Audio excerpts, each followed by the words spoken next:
자, 여러분 102페이지 17번부터 19강 수업을 시작하겠습니다. 그런데 19강 수업 시작하기 전에 18강 수업 시간에 제가 미처 여러분에게 알려드리지 못한 부분이 있습니다. 그래서 그 101페이지 쪽으로 잠깐 한번 올라가 봅시다. 101페이지 쪽에 가면은 뭐 다른 곳은 큰 문제가 없는데요. 제일 밑에 비정질 합금 있잖아요. 그죠? 비정질 합금을 제가 설명을 드렸습니다. 그런데 비정질 합금은 한자로 비결정성 합금이라고 했습니다. 결정을 안 만든다고 했는데. 근데 거기에 한자에 오타가 있었습니다. 여러분 그 결정이라는 거 어떤 회의나 어떤 인원회가 결정하는 거고, 여기에서는 이렇게 결정을 해야 됩니다. 그 금속의 결정은 요 결정입니다. 그래서 그 결정은 아니다라는 거. 요 비결정성 할 때는 그 결정이 아니고 이 결정이다라는 것을 여러분이 좀 이해해 주시고 조금 수정을 해 주셨으면 합니다. 자, 그러면은 이제 19강 수업은요 102페이지부터 시작하겠습니다. 17번 다음 보기 중에 공차값이 가장 작은 치수인 것은, 우리가 어떤 규격으로 물건 금속을 가공하거나 이랬을 때 오차가 있습니다. 그렇겠죠? 오차가 없을 수 없잖아요. 그죠? 물론 앞으로는 이제 그 뭐 인공지능 시대다, 이제 로봇 시대다 이렇게 해서 오차가 점점 줄어들겠죠. 그래도 이 오차가 조금은 있습니다. 그런데 이제 어떤 물건을 만들거나 이럴 때 공식적으로 그 오차 범위를 줍니다. 그것을 공차라고 합니다. 가령 예를 들어서 가번을 한번 봅시다. 50mm를 단위를 안 쓴 거는 밀리미터입니다. 50mm 뭐 구멍을 뚫어라 이러면은 사람이고 정확하게 못합니다. 그래서 50보다 조금 넘을 때는 언제까지냐? 50.02까지는 허용해준다. 50.03은 안되고 50.02까지 허용해준다. 그럼 요거보다 작은 거는 어디까지 허용해주느냐? 49.99가 되겠습니다. 요 플러스 0.02와 마이너스 0.01 사이가 공차입니다. 그래서 요 공차는 플러스 0.02에다 마이너스를 해주고 마이너스 0.01이니까 플러스가 되니까 0.03입니다. 이제 두 번째, 나는 50에 플러스 마이너스 0.01이라는 것은 50.01까지 되고 49.9까지 됩니다. 그럼 여기에서는 0.01 마이너스 0.01이니까 0.02가 되겠습니다. 그래서 여기서 다른 것은 다 0.03이 되는데 나번이 제일 적습니다. 자, 19번 제도 통치기에 나타난 나사의 일반적인 도시 방법으로 틀린 것을 내놨습니다. 나사를 절단해서 그릴 때는 원주 4분의 3 정도만 가는 실선으로 나사고를 그린다. 요거 제도 통치 요렇게 되어 있습니다. 나의 완전 나사부와 불완전 나사부 경계는 굵은 실선으로 도시한다. 요것도 그렇게 규정이 되어 있고요. 다의 순나사 바깥지름과 안나사 안지름은 굵은 실선을 사용한다. 요것도 그렇게 되어 있습니다. 그런데 라에 보면은 순나사와 앞나사 조립부 그릴 때 앞나사 위주로 그리는 것이 아니고 이거는 순나사 위주로 그린다라는 것을 그 제도 통치에서 규정을 하고 있습니다. 그래서 여기 19번에서는 라번이 틀렸습니다. 자, 21번에 등각투상도에서 적합한 축과 축 사이 각도는 가로 세로 그쪽에 다 공이 각도를 120도씩 하면 360도가 되겠죠. 이 등각투상도는 나란히 120, 120, 120 해가지고 한 게 등각투상도입니다. 여기에서 제 앞에 그림입니다. 여기에 다 120도로 해놨습니다. 여기에 등각투상도입니다. 그 다음에 사투상도라는 거 있는데, 사투상도는 뭐냐면 이 경사투상도를 약한 말입니다. 사투상도에는 캐비넷도가 있고 가벨리에도가 있습니다. 자, 여기서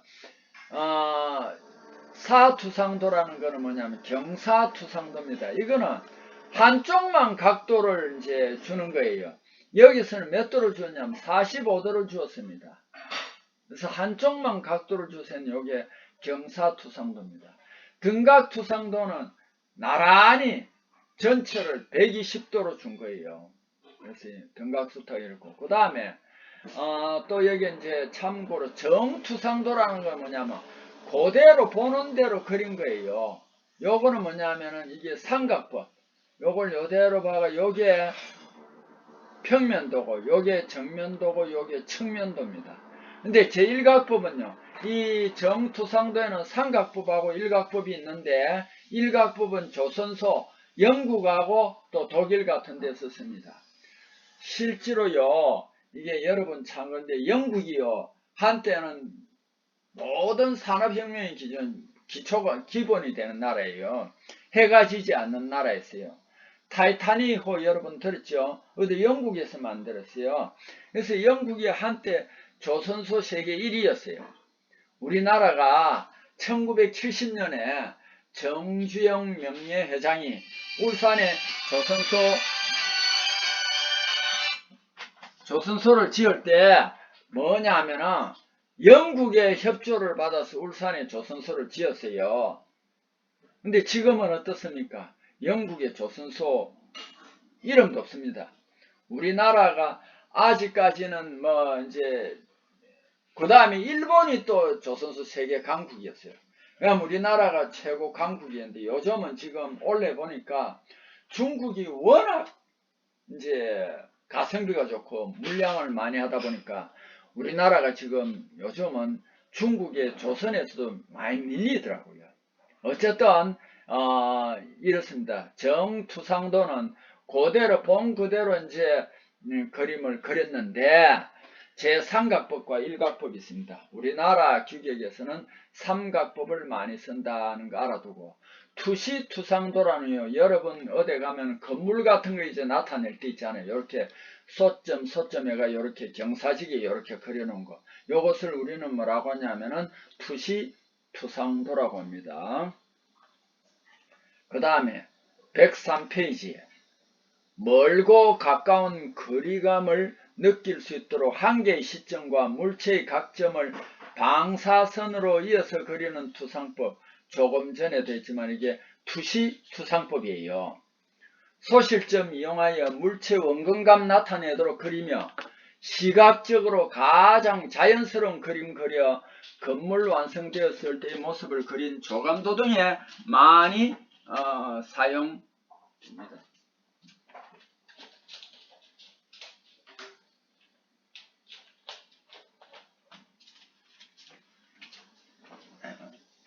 죄송합니다. 여기 이제 제가 녹화하는데 전화기를 두었더니만 조금 전에 전화벨이 울렸죠. 제가 좀 멀리 밖에 갖다 두었습니다. 정투상법, 물체 표면으로부터 평행한 투시선으로 입체를 투상하는 방법입니다. 대상물 강면을 수직 방향에서 바로 본 모양을 그려 물체를 나타내는 겁니다. 제1각법과 제3각법이 있습니다. 자, 23번. 제도에서 투상도 선정 방법이 틀린 것을 내놨습니다. 숨은 선, 은선은 가급적이면 표시 안 할수록 좋습니다. 숨은 선은 적은 쪽으로 투상한다. 맞죠? 물체 오른쪽 왼쪽이 대칭일 때는 우측면도 하나만 하면 됩니다. 좌측면도는 생략할 수 있습니다. 왜냐하면 두 개가 대칭일 때 똑같잖아요. 그러니까 두 개 다 그릴 필요 없잖아요. 물체 모양과 특징을 가장 잘 나타낼 수 있는 면을 평면도로 하는 게 아니고 정면도로 합니다. 평면도는 위에서 본 것이기 때문에 여기에 높이가 안 나타납니다. 물체의 길이가 길 때 정면도, 평면도만으로 표시할 수 있는 경우에는 측면도를 생략할 수도 있습니다. 물체 모양 특징 가장 잘 나타낼 수 있는 면은 정면도입니다. 그 다음에 25번 제도 용지에서 가로, 이게 짧은 변, 긴 변, 세로 변의 길이 비는 1대 루트입니다. 1대 루트입니다. 27번 가상선을 사용할 수 없는 방법은, 가상선은 인접 부분을 참고할 때 반드시 가상선입니다. 인접 부분을 참고할 때 가상선이고요. 가공 전후의 모양을 표시할 때도 가상선입니다. 같은 모양의 되풀이, 요것도 가상선입니다. 그럼 여기에 나타난 특수 가공하는 부분을 표시할 때는 특수 지정선, 굵은 일점세선을 사용합니다. 가상선은 여기에 또 있는데 가는 일점세선입니다. 물체 이동 범위, 물체 이동 범위를 나타낼 때도 이게 가상선을 사용할 수 있다라는 거 알아두세요. 자, 다음 페이지로 또 넘어가겠습니다. 그도 여러분에게 사과 말씀드리겠습니다. 지금 이 19강 강의하면서 스마트폰을 여기에 두어서 스마트폰 벨이 울려서 제가 또 글을 갖다 주었고, 또 그러다 보니까 좀 당황을 했는지 기침이 나네요. 그래서 이제 여러분에게 사과를 드리겠습니다. 자, 104페이지 한번 봅시다. 소결광 중 철 규산염이 많을 때, 이 소결광 만들 때 규산염이 많으면 어떻게 되느냐 하면 이 자체가 낮은 온도에서 녹아가지고 소결하는데도 녹아가지고 슬래그와 용융 결합을 해버립니다. 그럼 강도는 어떻게 되겠습니까? 커집니다. 근데 강도가 커진다는 것은 환원성은 저하입니다. 소결광을 만드는 것은 강도가 적당하게 높아요. 참 적당하다는 게 애매하죠, 그죠? 뭐냐면 이게 운반할 때나 고로에서 떨어뜨릴 때 깨지지는 않아야 된다는 거예요. 그 정도로 강도로 가셔야지. 이 강도가 너무 높아버리면은 환원이 잘 안 됩니다. 그래서 소결광에 철규산염이 많을 때는 강도는 커집니다. 환원성은 떨어집니다. 그래서 이게 철규산염이 많을 때 이 결합은 어떤 결합이라고 하느냐 하면은 용융결합이라고 합니다. 영어로는 슬래그가 결합하기 때문에 슬래그 반딩이라고 합니다. 소결 조업시 고온에서 용융 맥석, 돌멩이를 우리는 맥석이라고 하고 영어로는 갱이라고 합니다. 갱. 용융 맥석이 고체 철광석과 결합하여 용융 슬래그 성분 입자와 슬래그 성분으로 견고하게 결합한 것입니다. 왜냐하면 이 돌멩이 성분이나 다른 불순물 성분은 낮은 온도에서 녹거든요. 그래서 이게 소결을 하더라도 용융 슬래그 성분 입자하고 슬래그 성분으로 견고하게 결합합니다. 이거는 뭐냐 하면 규산염, 돌 성분이나 모래 성분이, 용융 규산염이 광석 표면 유리질 규산염을 덮어버립니다. 그래서 소결광 강도는 정대됩니다. 그러나 항상 다 좋은 건 없습니다. 비환원성이 저하입니다. 확산결합과 반대 성질입니다. 확산결합은 디퓨전 반딩입니다. 보통 저온 생성한 후 결정이 성장하고 재결정에 의하여 이동 확산합니다. 그냥 확산하는 거예요. 여기에 주성분이 뭐냐면은 주성분이 Fe2O3하고 Fe3O4입니다. Fe2O3하고 Fe3O4. Fe2O3는 적철광 성분이고 Fe3O4는 자철광 성분입니다. 이게 요게 결정 성장에 의한 확산작용을 한 것이지 녹은 것은 아닙니다. 그래서 이게 확산결합입니다. 확산결합은 소결광 강도는 좀 떨어지나 비환원성이 높다 하는 게 용융결합하고 반대되는 성질이 되겠습니다. 31번 소결 원료에서 입도 6mm 이하의 소결광을 무엇이라고 하냐면 반광이라고 합니다. 우리 소결광의 입도는 5에서 좀 높았죠. 50 이 정도 되죠. 그죠? 근데 여기서 이제 소결을 만들어 깼는데 깨고 식혀서 깨서 이제 체질을 하니까 6mm 이하가 채 밑으로 떨어졌어요. 이걸 소결광으로 쓸 수 없이 다시 소결 공장으로 보내는데, 그래서 이걸 우리는 반환광석, 반환광석이라서 반광이라고 합니다. 자, 밀 스케일이 여기 또 나옵니다. 스케일. 여기 스케일이라고 하는데 이게 밀 스케일이에요. 스케일. 이게 이제 밀 스케일은 FEO, 산화철. 이거 어떠냐 하면은 제철소의 연속 주조 공장에서 슬래브나 블룸 빌렛을 만듭니다. 이걸 이제 아변 공장으로 보내면 아변 공장에서 어떤 재료는 두껍거나 이런 거는 열을 좀 가합니다. 그러면 한 450도씨 이상 되면은 뭐가 되느냐 하면은 그 재결정 온도 이상입니다. 450도 이상에서 가공을 하는 걸 열간 가공이라고 하는데, 이렇게 온도를 높여서 가공을 하면 철하고 공기 중에 산소가 잘 결합합니다. 그게 FEO예요. 이게 아변기로 오래 미끌리면서 표면이 때처럼 이렇게 벗겨진 거 있습니다. 이걸 우리는 뭐라고 하냐면 밀 스케일이라고 합니다. FEO 산화철입니다. 그래서 여기 주로 800도 이상 가열할 때 철강 표면에 생기는 산화물 피막입니다. 밀 스케일 또는 스케일이라고 하는데, 흑색 혹은 흑갈색으로 피막은 다공성 균열이 있습니다. 또 밀착성이 약하여 방식 효과는 없습니다. 이 자체가 녹이 좀 썰어있는 롤 스케일이라고 합니다. 아변 롤 놓고 밀었을 때 때처럼 껍질이 벗겨진 거기 때문에 밀 스케일이라고 합니다. 요거도 이제 뭐냐면 소결광 만들 때는 쓸 수 있습니다. 33번 확산형 소결광의 장점에 해당하지 않는 성질은, 확산형 소결광은 산화가 크고 기공이 좋고 환원성이 좋은데 강도는 낮습니다. 전결합이기 때문에 그렇습니다. 고로에 냉풍 공급하는 순서 뭐냐면은 블로우에서 이제 CBV Cold Blowing Valve입니다. 차가운 바람을 불어넣는 걸 CBV라고 합니다. 이게 뭐냐면 여러분 이거 이런 것도 실기에 나올 수 있습니다.